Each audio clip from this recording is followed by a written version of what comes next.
It's great to be here this evening, and I'd like to start by acknowledging the traditional owners of the lands upon which we're having this meeting, the lands of the Wurundjeri people of the Kulin Nation, and pay respects to elders past and present, and especially at this time, the week after the referendum. I think I want to also pay respect to, in particular, the Indigenous colleagues over the last number of many months who have worked extraordinarily hard for a different outcome than we had on the weekend. And I know that many of them would be here this evening, but are taking a week of grieving and reflection and just some regrouping and getting themselves back on the track. On that note, I must say that on the weekend, when I was away in New Zealand and I arrived back in Australia hoping personally for a miracle, I know other people may have voted differently, that this would get over the line. But one thing that was really, I think, wonderful at that time was the response from Indigenous leaders at the university around, look, you know, we're still all in this together, we're going to make a difference and we're going to address important topics, and topics such as the one tonight.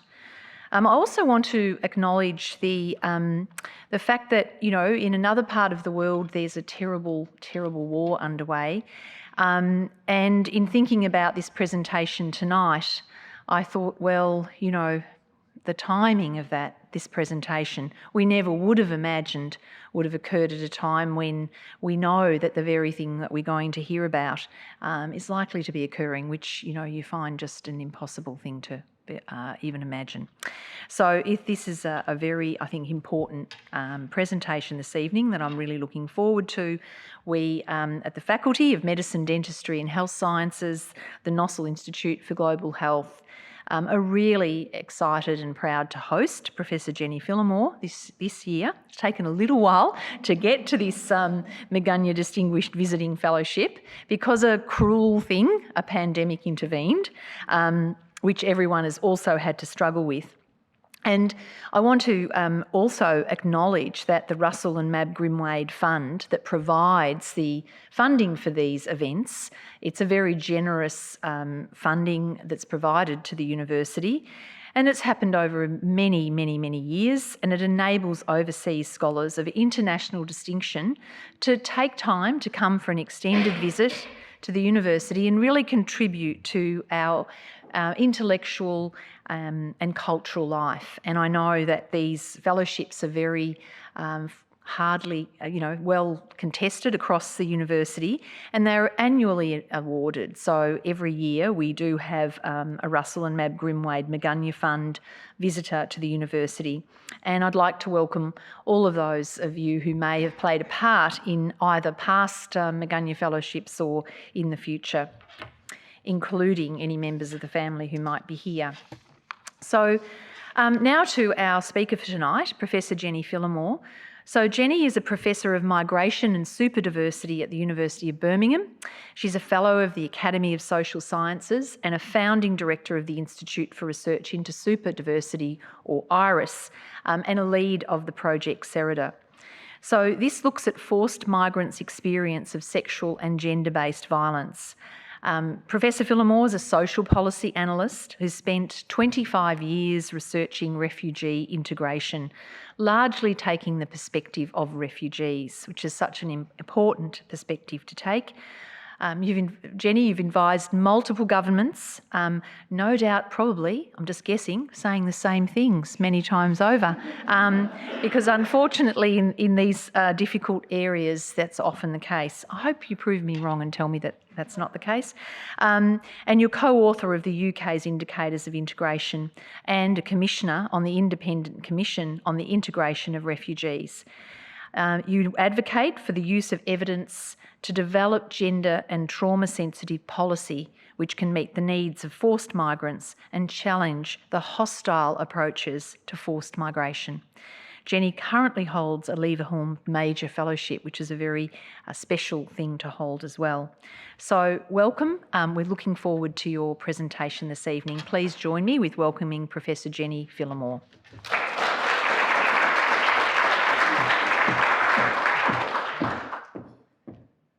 Hi everybody, Thanks for coming this evening. I'll start with a few thank yous. There are many to be said. Firstly, to the Russell and Mab Grimwade Miegunyah Fund for bringing me back to Melbourne, which has been amazing, and providing the funding or some of the funding for tonight's event.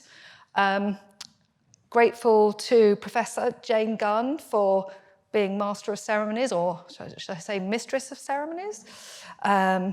To the Nossal Institute for hosting me while I'm here in Melbourne, but also for coordinating with the Melbourne School of Population and Global Health, the Faculty of Medicine, Dentistry and Health Sciences, and the Melbourne Social Equity Institute on tonight's event. Particular thanks to Tom Wright, who's done so much work on this and now has unfortunately got COVID and is unable to be with us. I know it's a great shame, but has made me really welcome actually in Melbourne before he got sick, and to Angela Mudford as well, who's been incredibly welcoming and supportive and brings me snacks when I'm getting ready, so that's been wonderful. I'm also grateful to the Provost's Office for their support of the event, and to Foundation House, who were a key partner on the Sarita project here in Melbourne. It wouldn't be right to even start this lecture without acknowledging the role of Bernadette McSharry, who's at the front here, Kathy Vaughan and Karen Block in, making Sarita happen from the Australian perspective. And in fact, Bernadette kicked off that entire process, but also supporting me while I've been here and, being great colleagues. They've all become fantastic colleagues and friends over many years, including COVID, where we had all these wonderful meetings planned, which never actually happened. Okay, so I'm here now and I'm really pleased to be here, but this is a tough topic to talk about. And it surprises me that there aren't more conversations about it. One of my goals really has been, in light of the Me Too movement, to make an awful lot of noise in this space. So I have been noisy, but not a lot of people have listened, and that continues to be the case.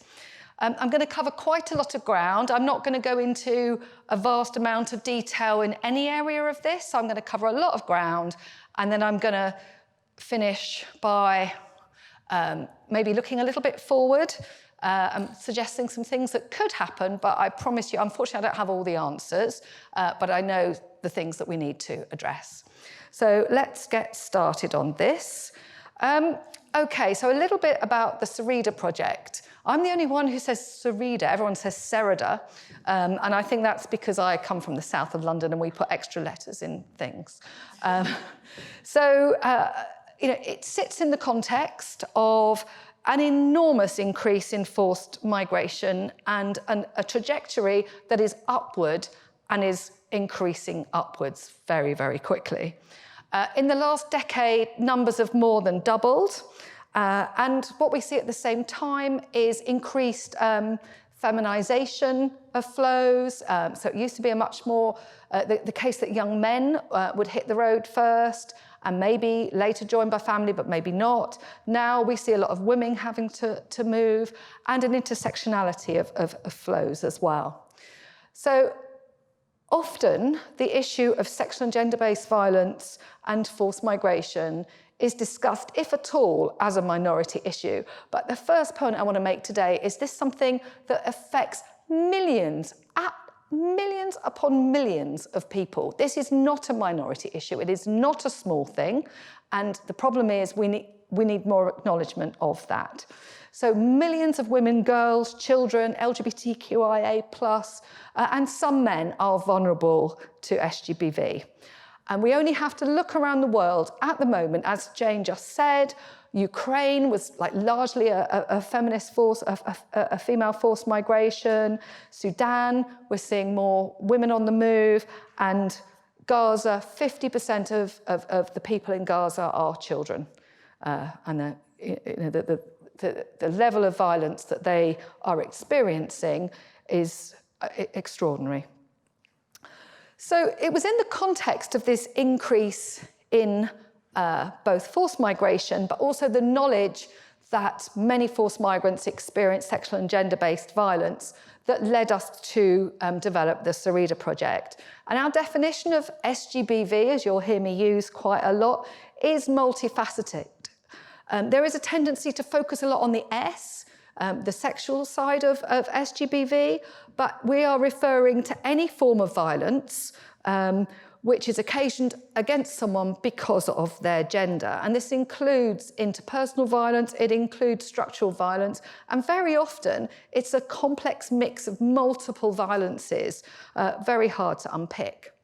So we asked a lot of questions in the Sarita project, but the main question, I guess, was what's the nature of SGBV faced by forced migrants, and how can protection and support be improved? As a social policy analyst, I'm always looking to understand a social problem, although I think this could be described as, it's so multifaceted, it's not a problem, it's a set of multiple problems, and how they might be addressed. So, I don't know, back in, I think 2016, we started talking about this when the Europe and Global Challenge Fund was introduced, and Bernadette said to me, just drop me a nice little email, which said, are you planning on going for this? And I'd been looking for somewhere to apply to do some work on SGBV. Gathered together the universities of Birmingham, Melbourne, Bill Kent in Turkey, and Uppsala in Sweden. We, at that time, had experienced different types of refugee flows, and we had different responses to them, and we also had different gender policies and protection policies. Now, across this project, we've worked really, really closely with NGOs. In fact, I can put my hand on my heart and say I don't really do projects that are just the university forging ahead, trying to make sense of anything. We tend to work as much as we can with fully paid, equal partner NGOs. And in this instance, we've worked very closely with the Women's Refugee Commission, who are kind of the leading global NGO in this space, and we continue to work closely with them in Geneva, but also other country NGOs. And I mentioned Foundation House, who were very, very important here in Melbourne. Okay, I'm not going to go into methods in a huge amount of detail, so I'm kind of flashing this slide at you without really expecting you to read it. But basically, the data I refer to in this talk is based on the main Sarita data set, 2018 to 2021.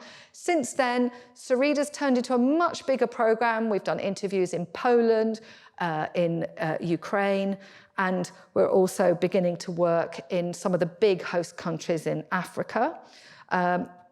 Mainly what we've done, this is a qualitative study, so you can see lots of numbers there, and it's quite big for a qualitative study. So I think by now we've probably interviewed over 250 survivors. But on the whole, we interview service providers of all kinds because they're able to give us an overview. And I've actually spent my whole time while I've been here in Melbourne rereading all that service provider data. And then we interview victims. And largely, we focused on people from the Middle East and North Africa and Sub-Saharan Africa, because the NGOs we were working with said these are the main areas that we should focus on. And obviously, this study does sit in the context of the so-called refugee emergency. So to exclude the MENA region would be very short-sighted. We worked closely with our partners. We did what's called snowballing. So we asked people if they knew other people. We advertised on social media. And we worked really closely with multilingual researchers and trusted interpreters, because interpretation in this space is a very difficult issue. So we did all those interviews, and it all sits in the context of extensive work setting out an ethical protocol. And this is put in place to ensure the safety of survivors and researchers. It sets out the criteria for inclusion, which would refer to people's well-being and whether they were able to participate. We don't want people to be re-traumatized through working with us. And we had a whole set of organizations, including, of course, our partners, who we could refer people to if there were any problems. Now, it wasn't the intention of the Sarita project to ask people in depth about their experiences of SGBV. But what happened, and which actually is quite damaging for our researchers, or could be quite damaging, is that people told us in depth about the things that had happened to them, and often saying, this is the first time I'd told anybody this, referring to physical problems that were unresolved because, for example, they didn't know that they could could request a female GP. So a lot of the researchers got stuck in referring people to doctors, helping them connect with the local church and doing other things that would help to improve their lives, going way above and beyond the promises that were made at the beginning of the interview. But of course, this came at quite a lot of personal cost.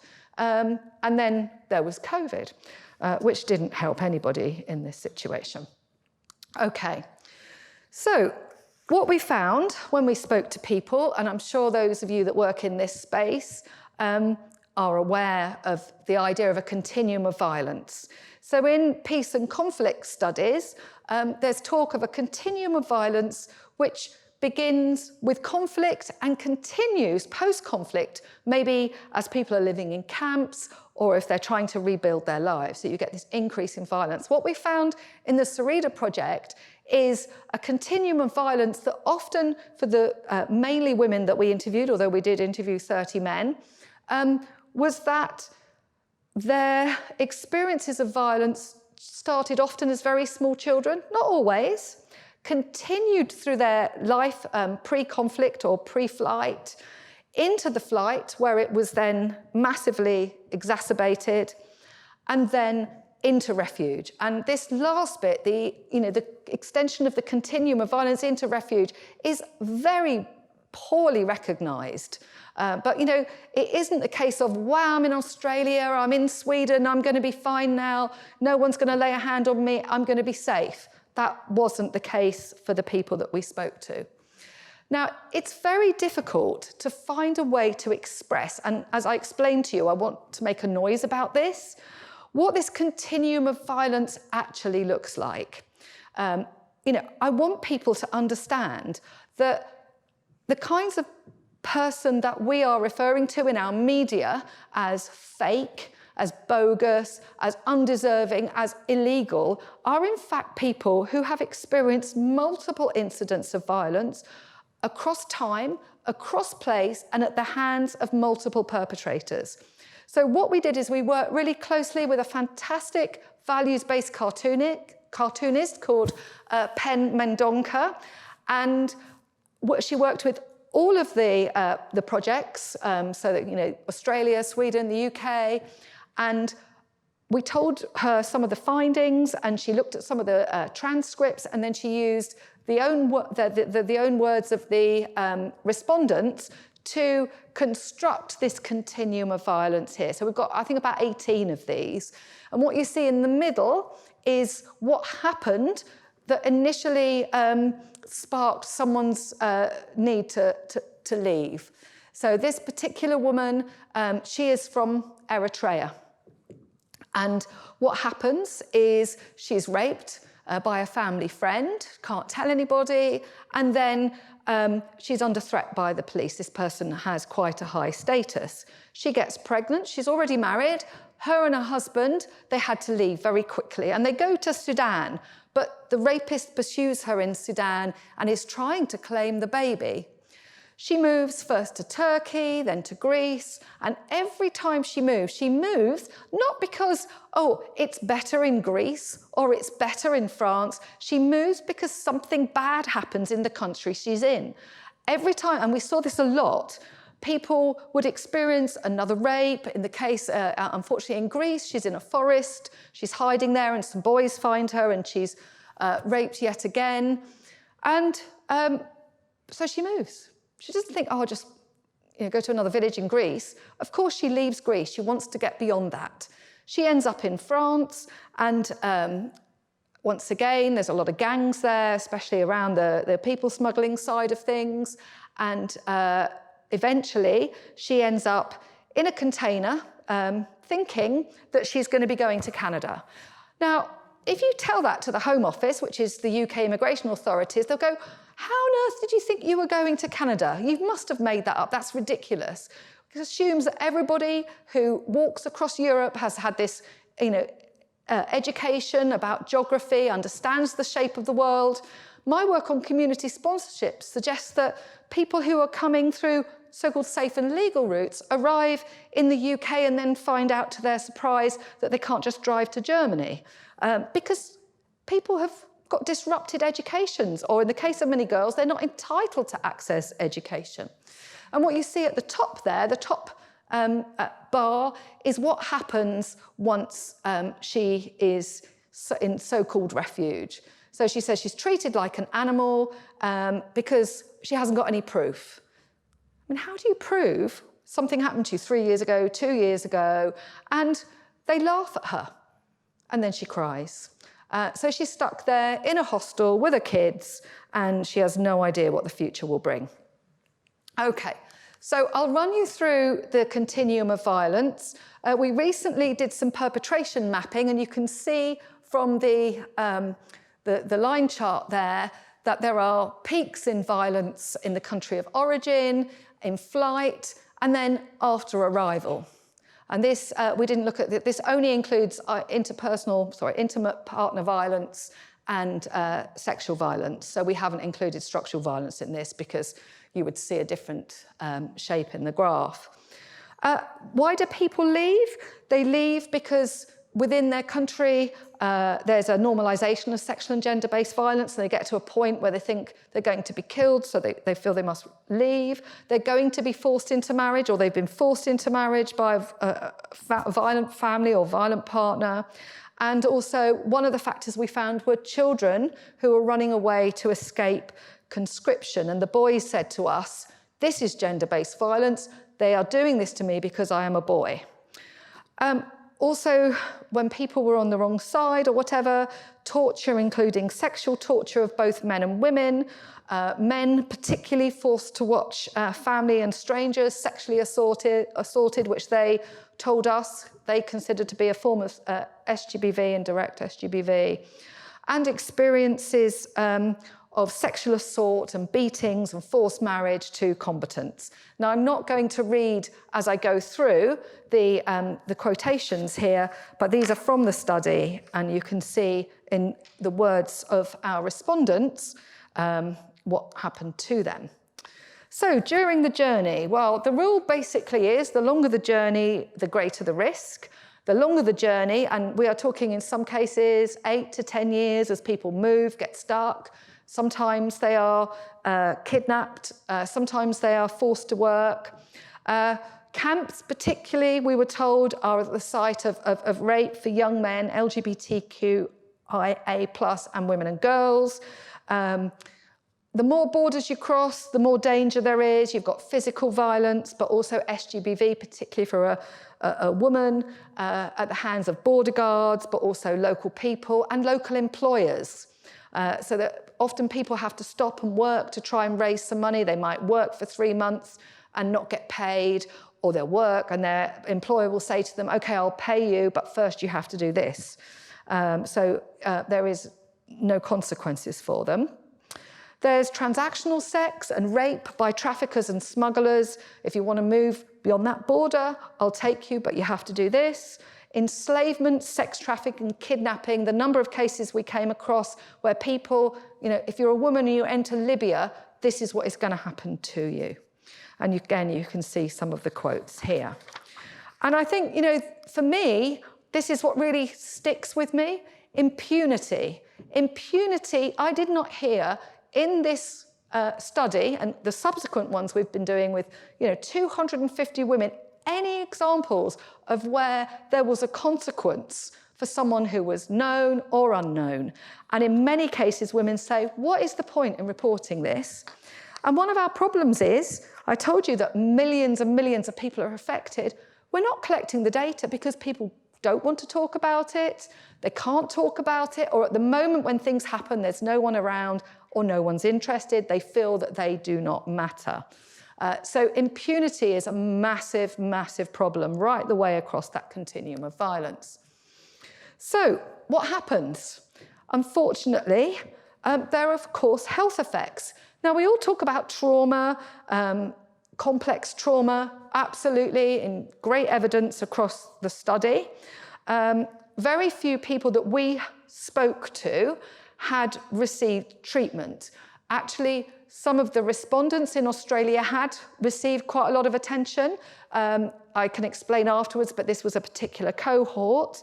And there were services being established in Turkey with the money that the European Commission had given Turkey to basically hold 3.5 million refugees or forced migrants within the state. So we were seeing the development of services there, but also a lot of people being denied access to healthcare, and certainly unable to access the kinds of support they needed for this complex mix of physical and psychological conditions, which frankly needs unpicking. Often this sits in the context of extreme poverty, so it's very hard to know how one would address. Where do you start in these situations? Well, actually, you start with making someone safe. But that's often beyond the remit of healthcare services. Within a lot of the organisations we spoke to, yes, they deal with SGBV survivors, but they don't record anything, so they're not collecting the information.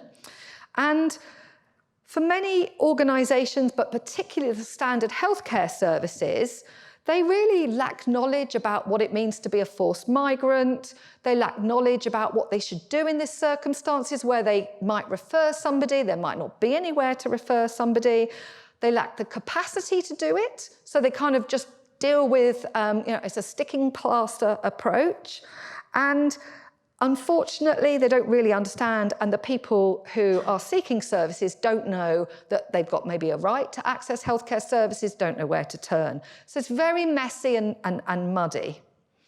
Okay, but you might say to me, there are humanitarian and asylum systems out there set up to deal with this kind of thing. So what protection are they offering?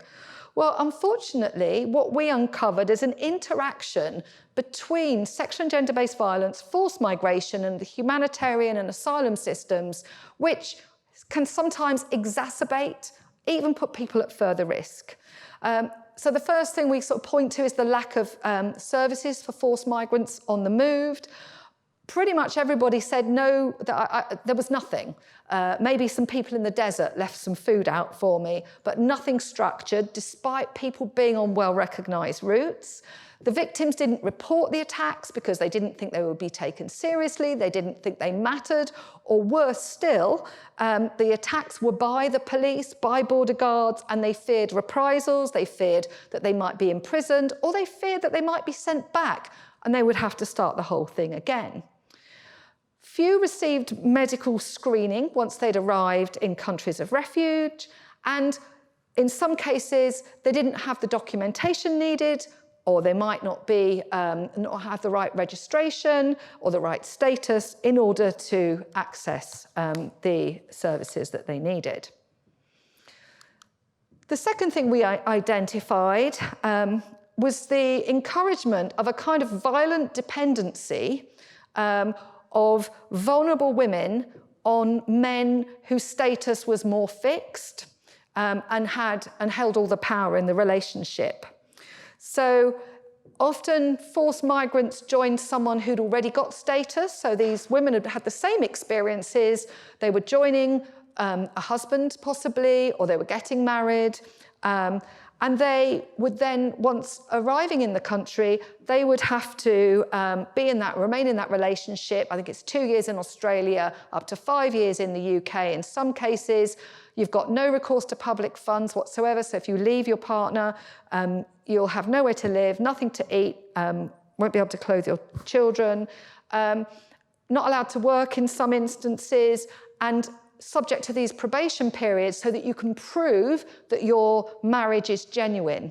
So this was used overtly by many partners. Sometimes those partners were Swedish or Australian. And they were told, if you don't do this, I'll get you deported. And they feared once they got back home that they would shame their whole family, that they would cause great problems for their family, or worse, that the family would be violent towards them because they had shamed the family. So they remained, and they stuck at it until one breaking point is when the children are getting hurt, or another is when you reach the point where you actually think he's going to kill you next time. We also found that prostitution and trafficking was a huge thing for sub-Saharan African women, who were often tricked into nurses who thought they were going to arrive in the UK and work in a hospital, but found that they were actually being put into domestic servitude or made to become a prostitute. And then periods of destitution, which happened when people are in an asylum system quite legitimately, and through a bureaucratic error, their payments stop. They find themselves homeless, they find themselves without any support. And we heard quite a lot of stories of how people had to enter exploitative relationships to deal with this precarity. It is a huge problem. The third issue that we identified was the sheer trauma associated with the asylum processes. This is a structural violence that some women told us generated PTSD, and said it was worse than the original rape that they experienced. They found it so horrific. It was the first time that they'd actually opened up and told their story. And it was so difficult to do that. That wasn't understood by asylum caseworkers, who would sometimes laugh or sometimes shout at them to say that they were lying, or there would be an interpreter in the room who was from a similar community and might take that information back when it was super sensitive. So it was really, really difficult. Lots of aggressive interviewing, and people saying that after I came out of that interview, that was the first time I decided to attempt suicide. So lots of vulnerability there. The asylum procedures are often really prolonged, and I understand that's also the case in Australia, and continues to be the case for those who arrive as asylum seekers rather than on resettlement. It's a huge issue in the UK, where I've personally met people who've waited more than 20 years to have their asylum claim sorted. One woman who participated in our Unfiltered Lives video photography campaign, she is a gay woman who has been asked over the last 20 years, prove to us that you are gay. Why don't you have a partner? And this is a common issue that's faced by gay asylum seekers in the UK and Sweden. We didn't hear about this in Australia, but again, because of the nature of the sample that we spoke to, which was very COVID restricted. So imagine what it's like. You are waiting, you're not allowed to work, you're living off a tiny, tiny amount of money. In the UK, it's been ruled illegal, the amount of money that asylum seekers live off, but nothing changes. You're stuck in a place that you've been told you have to live, with people around you who are maybe harassing you, people who you live with who perhaps sexually harass you, and you are stuck there for you don't know how many years. You know that some people have waited for many years, and you're worried that you might get this letter through that's going to tell you that you've got 28 days to leave the country.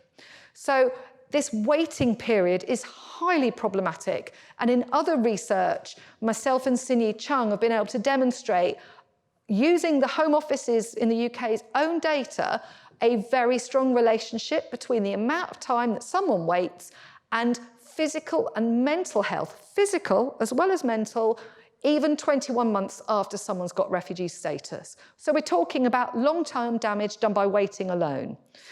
And then there's this crazy stuff that we kept hearing. People who were trafficked as a child were asked questions about their so-called country of origin that they couldn't possibly have answered because they left when they were 8. Can you prove that you were trafficked? Well, no, I can't. How could you prove that? As an 8-year-old, 9-year-old, 10-year-old, do you think I'd better get some documentation? Actually, a lot of the people who were trafficked as children didn't even know that they'd been trafficked. How do you prove that you are gay? We were told that they should be able to demonstrate that they're in a relationship. And often the NGOs we work with will say, well, everyone's too depressed to be in a relationship. You know, what are they expecting from people? So that was another issue that was raised over and over and over again.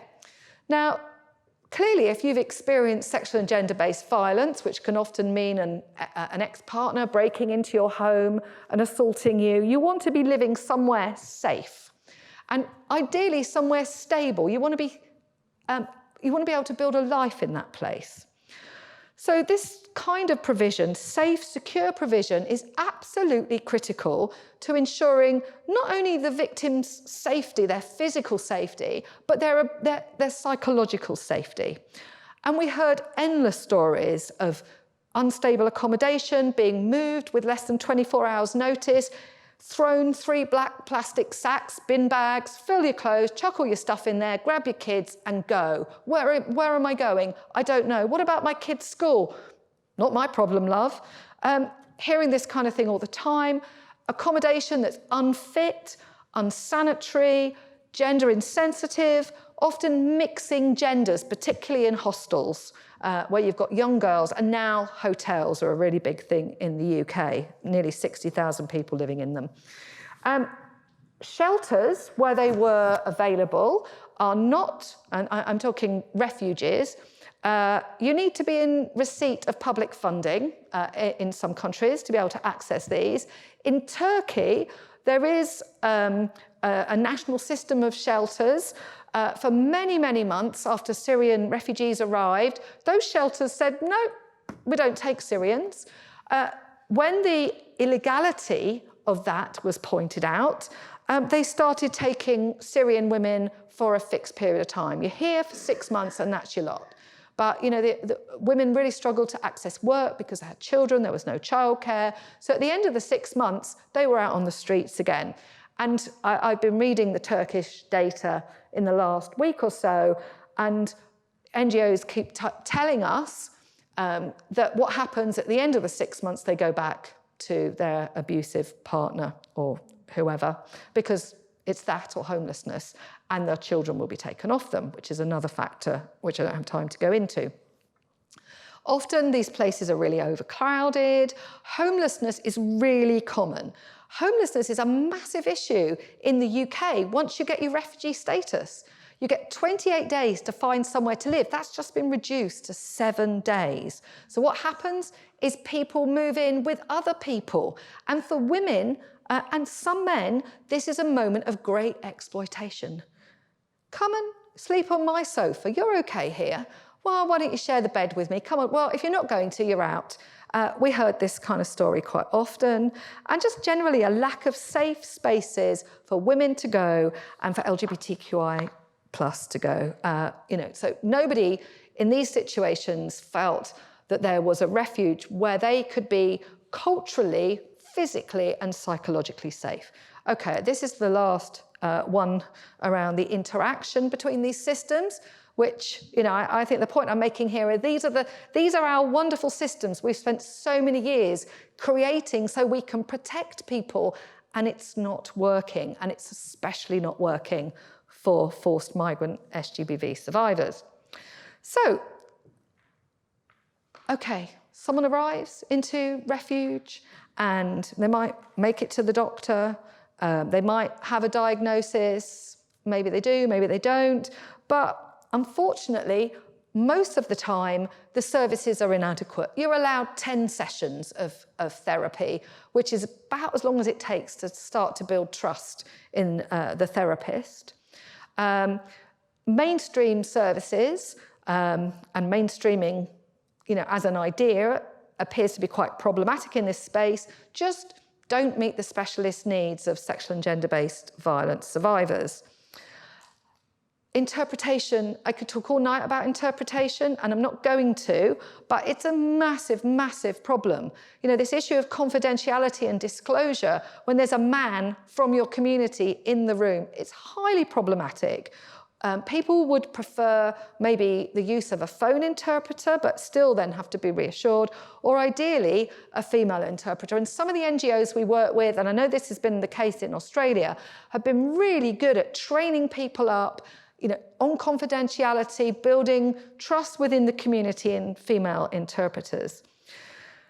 Within asylum accommodation, you'd often have male staff in female accommodation, and they would literally just walk into the bathrooms, which for some reason do not have locks on the doors. And basically across the piece, really, you're looking at a lack of understanding of laws by mainstream NGOs who don't work with refugees and asylum seekers, absolutely by forced migrants themselves, sometimes by the police, and often by healthcare services. So there's a lack of knowledge about what's available, who's entitled to use it, and in some cases, I think that ignorance is maybe just an excuse not to help in what appears to be a very complex situation when many services are already under-resourced. So these women, these men are not a priority. And things are really stretched, particularly in the UK at the moment and Turkey. So what is it that makes people get through all this? I've told you some really horrible things. I'm sorry about this. I've told you that there's really not much there to protect people, yet people survive. And this is extraordinary. Those people who end up here or in Europe, somehow they keep going. One of the things we identified is this ability to live day to day. I don't think about the long term. I just work out how I'm going to get through today, which is called radical hope. So you focus on surviving that day. But there are also active coping strategies where people seek out specific resources, they collect information, they try to network, and they try to make sense of NGO structures and how they might use those to be able to get through. A lot of them focused, where they got children, they would say, my life is over. I have no hope for myself, which I personally don't think is good enough. We should make sure that people do have a future. Everyone has a future. But they would focus on their children and they would throw everything at their kids. Sometimes that could be a lot of pressure because those kids were often negotiating life in these countries for their parents. My colleague, Sandra Pertek, was one of the several Sareda PhD students. She's now finished, but she did a lot of work around faith and religion, and one of the things she does a great job of is explaining how people with nothing carry their faith with them. And she's done some really interesting work that uncovers the different dimensions of faith and how people use that to get through the moment when they're being sexually assaulted, to get through the days that follow it, or to be able to cope with this life where they have no future and very few prospects.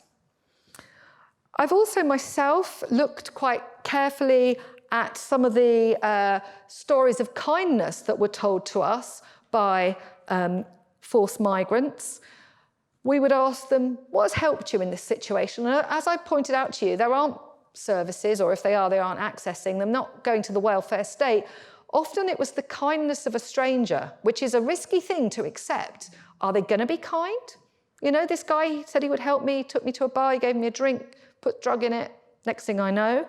But many examples of kindness. Sometimes that was life-saving. Sometimes people put their own lives at risk to help someone who was clearly in a lot of difficulty. Sometimes it was that radical hope thing. This person, they gave me some water. I got through. That made a real difference to my life. But what it did in many instances is bring a hope for humanity. And as some people said to us, there are good people out there. It gives me hope. Because often a lot of what they've experienced is very bad. Okay, what happens in refuge to get people through? We had hoped that they would be able to get through by the support of asylum or humanitarian services. But actually, number one, of course, is getting status, because you've got stability, you can start to plan your life, you can start to hope. And you could see the difference in the discourse between those who got the status and those who were stuck. Support from NGOs I've been working in this space for 25 years and I've been hearing it for 25 years, picking up the pieces over and over again with almost nothing. Lots and lots of volunteering from forced migrants, volunteering from the wider community. That help can be often around the development of networks. So in Australia, there were some great examples of the work that was being done, I think in Foundation House, but also other places, and loads of women's organisations in Turkey that organised these events to bring women together, ostensibly, we're going to do some sewing or to try to bring them in with something that appeared culturally safe to their families and partners. And actually, the general aim here was to help people to realise they weren't alone, that the violence that happened to them was not their fault, it's actually a wider systemic issue.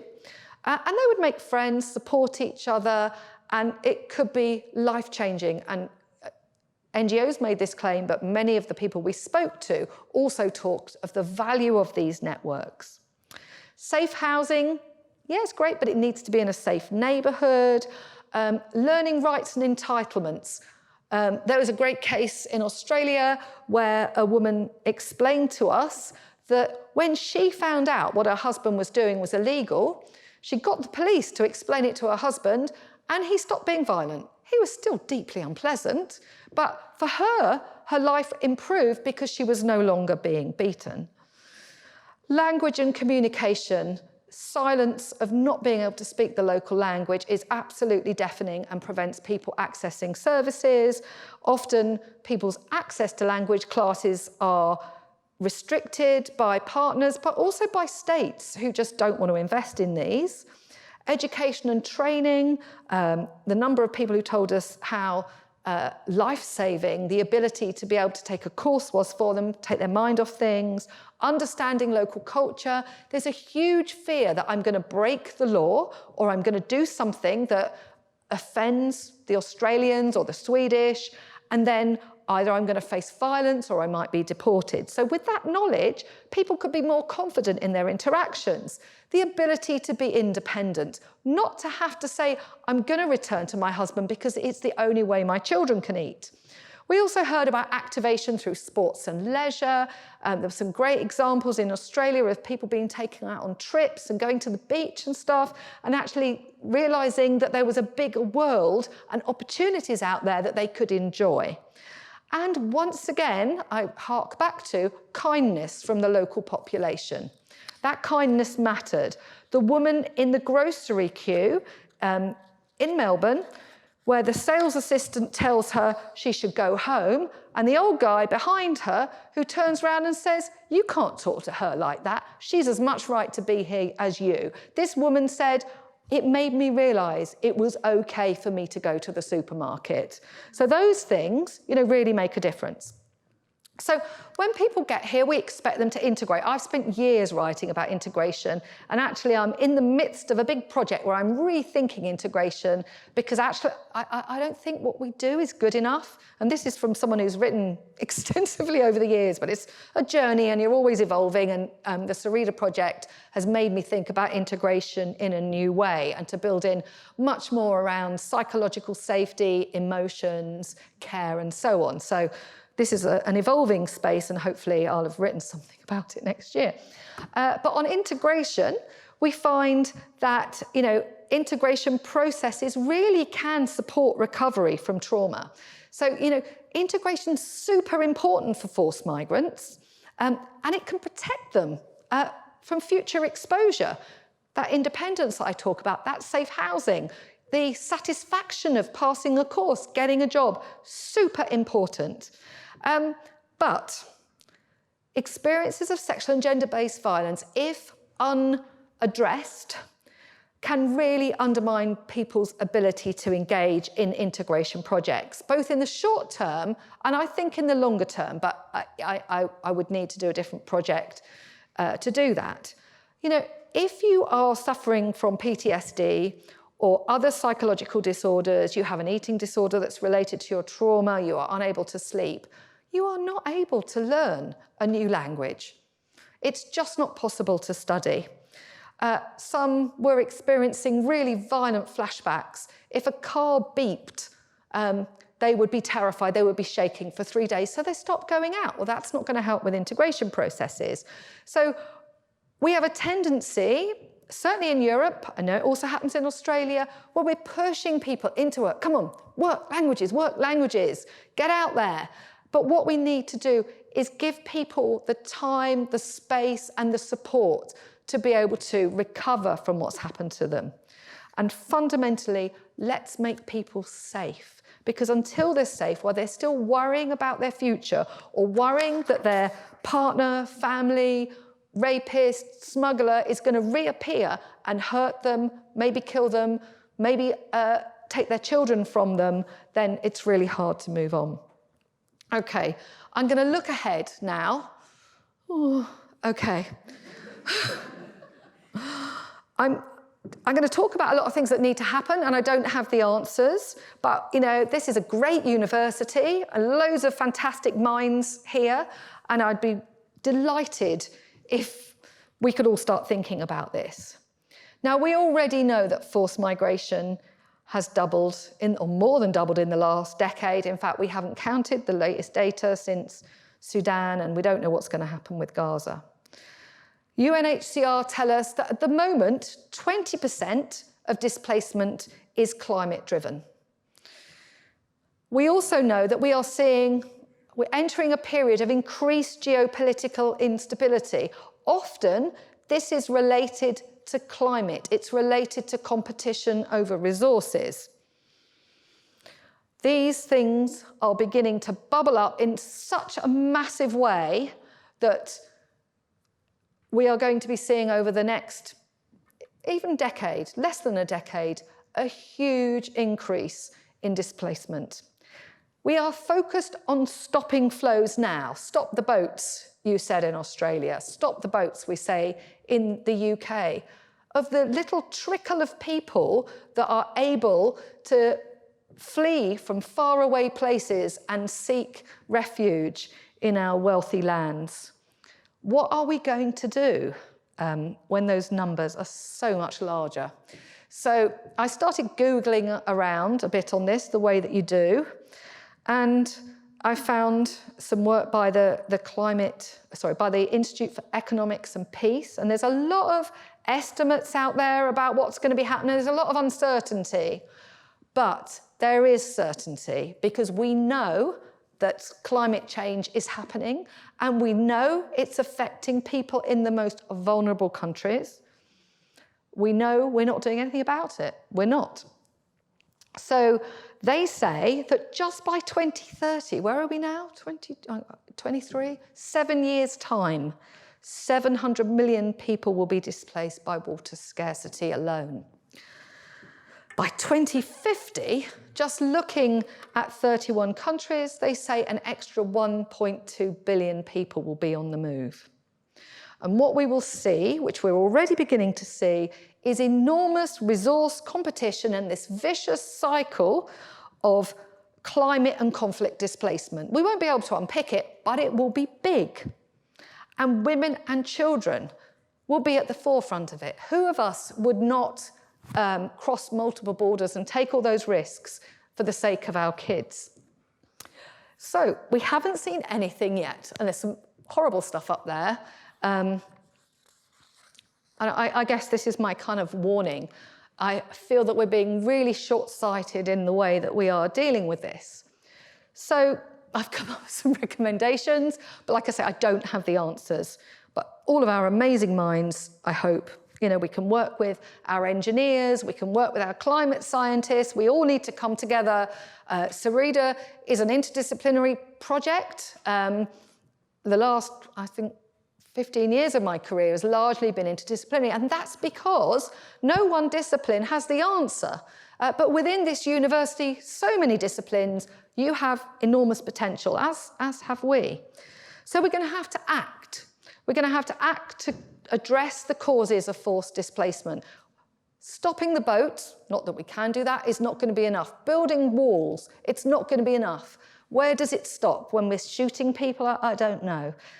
So we need urgent action, really urgent action to address climate change, says the person who flew to Australia. But, we need this action and we need it now.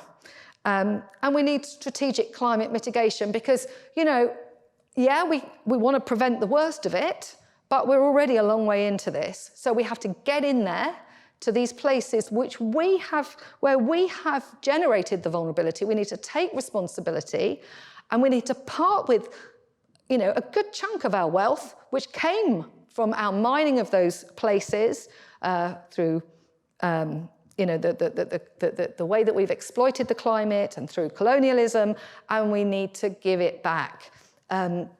We need global strategies to rehome people, to support those people, and also to activate displaced people, give them resources they need in order to put those climate mitigations in place. In terms of the humanitarian sector, I think we need a lot more development aid to focus on climate mitigations, and it's probably best that I don't talk about the way that the humanitarian sector is dealing with women and girls in forced migration. If you want, you can ask me a question about that afterwards and listen to me rant. I'll try and restrict it to 2 minutes. But we need action in that space, and that means economic and gender justice for those who are living in places where those things don't exist. We need much more effort on resettlement. I can't remember, is it that we currently address 1% of the need, or is it 0.1%? It's very, very low. So there's all these people that have been cleared for resettlement and no places. And in fact, a lot of our countries, we make big, we say, right, okay, this is our target for resettlement. And then we don't even fulfill our target. And we're still kind of COVID excusing around that. We need mobile interventions. There's no point leaving people when they get from A to B and not paying any attention to the middle bit, which is like super dangerous and where terrible things happen. And we need funding with strings. We cannot hand over funding to countries that are homophobic, that are highly patriarchal, as indeed we ourselves are, without saying this money has to go towards supporting people, women, LGBTQI. And we need to deal with impunity. I threw that in the end there because, it's a really massive problem, but I genuinely do not know what the answer is. Okay, so that's the kind of big picture stuff. Here's the refuge stuff. I suppose asylum should remain a legal right, which it's currently not in the UK. And I know that other European countries are looking at the UK going, I wonder if this could work for us. I don't think it's going to work in the UK. Pretty damn sure it's not going to work. But we need to push against this. Of course, we need safe and legal routes, many more safe and legal routes, and gender-specific programs. Now, I know Australia's got a women in crisis visa, but doesn't make much use of it. So, that's an area that we could do more on. Within camps, within reception centres, in asylum procedures, we need mechanisms that support survivors from further harm. We need to face up to the fact that we hurt people too. We have this kind of holier-than-thou approach, these terrible things that happen to people in conflict, and do not accept our own role in any of this. Of course, we need to address perpetration. We need more work to protect people. At the moment, so much of the focus goes on to what happens after someone's experienced SGBV. We need to protect. We need to help people to recover once they're in refuge. And obviously, we need to provide them with all of the resources they need to make a life for themselves. I don't want to hear people say, I have given up on my life. I want them to be able to say, I can see a future for myself. Now, it's all massive, it's all scary, and a lot of it, it's really hard to know what to do. But the one thing I have learned through the Sarita project is that small things do count. So I did a big talk on kindness at the University of Gothenburg, which is, I'm necessarily encouraging you to look at it, but it's online, and I draw out some of the ways in which kindness have life-changing consequences. Yes, by saving lives, but also small things, tiny things can make a difference. So it's very cheesy. I know it's cheesy, but, being kind, seeing somebody who is in distress and saying, can I help you? Not holding back. If they refuse you, so what? I'm sure all of you do this anyway. Being accountable, accepting our role in all of this, but also explaining to people, those people around you who, maybe we're in our bubbles, aren't we? We largely surround ourselves with people who are like us, but, sometimes we encounter people who are not like us and who say things like that, the woman who was in the grocery store, who the sales assistant says that to her, and the old chap behind her intervenes and explains to that woman that she's got as much right to be there as her. So we need to be prepared to explain, because it's really hard to find information about asylum seekers, refugees. I mean, look at the media. That's where people are getting their information from, or worse still, social media. I don't know which is worse. Anyway, it's all bad. You challenge that. There is no fact. There is no book that tells you that people, that the average person, what is really going on here. They don't know that a lot of the things that are said are totally untrue. You can volunteer, and of course you can vote. And I think, this is a massive political issue. The more we push back against the politicisation of giving people safety and using our vote, and maybe prioritising that over the economic side of things, although I'm sure many of us already do this, then perhaps that can make a difference. So that's where I'm ending. It's been a bit of a roller coaster. There's more acknowledgements, I'm sorry. But funders, the Sarita project is now a programme with loads and loads of different funders who've helped us over time. But Rick's Bank and Jubilee Fund were the first people who really got the thing up and running. I'm really grateful to them. There's some wonderful philanthropists in the UK, Lansons, who've enabled us to do so much impact work. They keep paying for me to go to Geneva to be disappointed. There's the Economic Social Research Council, which has been amazing, again, helping with funds for impact. And now I'm very, very happy to have this fellowship from the Leverhulme Foundation, which gives me 3 more years to absorb myself in this issue. Sarita is a big team of people. I'm obviously not going to read out all their names, but there's, most of the names are here. So some great people that have worked with us. And then NGO partners, some of whom were really part of the original Sarita, other who have come in later and are still really engaged with us on this. So big thanks to everybody, and thanks for listening to me tonight.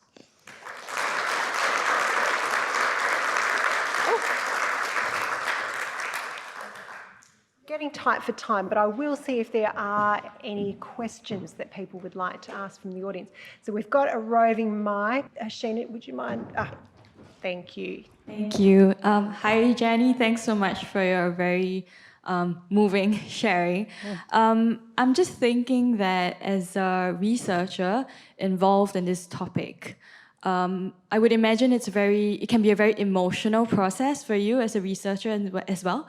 And studying this for such an extended period of time, how did you cope with, that sort of, it being such an emotional process to sustain yourself, to do it for a longer time? Thank you. That's a great question. And unfortunately, when COVID came along, our researchers were stuck at home reading this data, analysing this data. It was really, really hard, I think, for them, because they'd done the interviews and they coped in the interviews because they were able, through those interpersonal interactions, building of trust and rapport, I think they felt that they could be supportive of whoever they were talking to. But then when they went back to read the transcripts, they weren't expecting it. I wasn't expecting it. That's when the horror of all of this hits. It somehow feels worse when it's on the page. So the main way that we do this is keep talking to each other. So when we're actively researching, I talk to people on a weekly basis and we just have a chat. Some of my researchers live close to each other and go out for a dog walk, which is nice. For me, talking to people is really helpful. Isolation is the worst possible thing. And then I said to Kathy this week, I think, and to some other colleagues at NOSL, I was reading the service provider data and I was a bit blasé because I'm thinking, yeah, I can cope with this. Whereas I know the survivor data is tough. But of course, they keep telling these stories about, oh, there was this woman and this happened. And I was chatting in the coffee room, which was nice. But I also put some happy music in my ears, and actually I found that was helpful. But yeah, sometimes it does get to be a lot. I think as a researcher, one of the excellent things that helps is feeling like you're fighting to make a difference, not just leaving it there, but actually, turning that horrible stuff into passion, anger, and having the connections to at least voice what's going on, even though frustratingly most people, don't do anything. But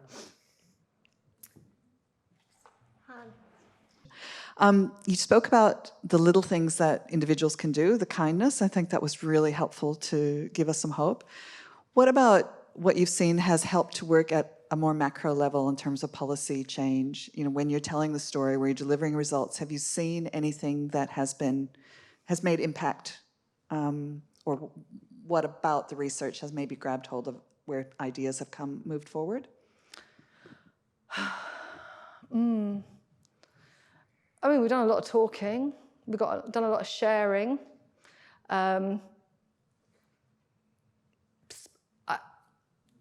We're still heavily in negotiations in Geneva. So I don't know if any of you know this, but it's the Global Refugee Forum every 4 years, this December. And what happens is countries make pledges and we're going to give you X amount to do Y. And what we've been able to do through dogged persistence, which looks like yet another trip to Geneva in November, is to go to Geneva, talk to the big organisations, which kind of dip in and dip out of our workshops, but usually 20 to 30 attend, and say, we need to get gender-based violence on the agenda. We need to specify this in the pledges. And we are told that gender is a problem because it's a diversity issue and the big host countries don't want to talk about diversity. So I am very fortunate in that I do not come from the humanitarian sector, so I can plead ignorant, because actually I am ignorant. And I say, hang on a sec, being a woman is not a diversity issue. This is like a majority population issue. How can we say this is a diversity issue? And I just chime on at that. Anyway, there is going to be an event, I think it is on the 8th of November. Eileen Pittaway and Linda Bartolomei have been working in this space for years, and I admire them for not giving up. They are working closely with the Australian mission, but also Germany are involved, and the UK are involved in, for once, making sure that gender is written into the pledges that will be coming out late November. So one thing you can do, I guess, is, find out who it is in Australia who's working on this and push them to, encourage them, because actually they are working really hard on this, and it's not an easy space to work in because they are pushed back all of the time. But that, I feel that we've been able to connect the gender sector in Geneva to the forced migration sector and get them talking, and at least the possibility of putting gender strings into some of the pledges is a strong possibility now, but I can't make any promises. So that's been a big one that's been good. We've had quite a lot of success in the devolved governments in the UK of encouraging them to fund specific kinds of services, setting up like a Scotland-wide support kind of network for NGOs because everything was based in one city. And so there's been bits and pieces in those areas. But the UK government, what's happened there? Oh yes, we will try to give female forced migrants a female caseworker, but we don't have enough women interpreters, so it's kind of not going to work anyway. And looking at, well, we've been pushing in the past for reducing, so they were moving people who were 38 weeks pregnant, and we've managed to get that down to 36 weeks, because we all know we're perfectly fine to move house with a few plastic bags at 36 weeks of pregnancy. So yeah, there's a few things. It's not, I want to change more. Thank you for a fabulous Miegunyah oration tonight. I think out of this, there are many, terrible parts of the presentation, without a doubt, and so much work to be done. But I think on behalf of everyone, we thank you for your passion. We don't want you to give up. And 3 more years of the fellowship, I'm sure, will make a difference. But I think out of it also the message is that sometimes it is the simple things. And let's not underestimate the importance of how we can make a difference. And that, little moments of kindness. And there's probably many, many places where everyone can give those, and they do add up and make a difference. So as you strive to get the policy changes at the much bigger level, I think sending that message out is something that's really important. So thank you for that. And here's a little rather heavy book for you to take back to the UK. But thanks so much, Jenny. Please join with me in thanking Jenny. Thanks.